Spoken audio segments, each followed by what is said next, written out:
Ayan po, habang nag-antay kami, ihaw muna kami, oh. Sariwang isda talaga siya, eh. Fresh from the farm. Nalagat yan na. Ayan, oh, may nakita kasi may isda dito, eh. Ay, no, yung bibig ko. Tingnan yung bibig ng ano. May nalunok siyang isda. Ayan, yung pagkawil yan. Kawil Ayan, oh, grabe, sariwa talaga siya, oh.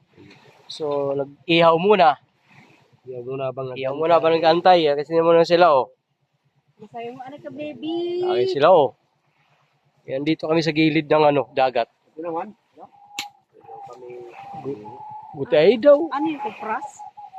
Yan. Grabe, sariwa talaga siya, eh, oh. Nag-ihaw kami dito sa gilid ng puno kasi pwede daw, oh. Wala namang gaano, hindi naman malakas ang halo. Grabe, oh. Ayaw, katrabaho mo. Kunin lang. Sarap. Kita yung, ano mo. Fresh from the farm, good man ito na tuyaw. Kita yung, Sariwa. Tamis daw sana sa Canada. kanya. San unod. Di pa man, no? 260 an, kilo. Pero sulit naman, no? Sulit talaga yung Wala kuha tinay. Wala na. wara na tuyaw. Kuha namin pa yung... Ito, sariwa, eh.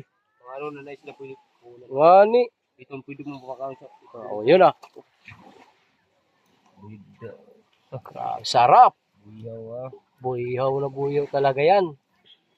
Mag-ano ka nun po Sariwa. sa kantin kung may kanin kayo para makakain ka. Woohoo!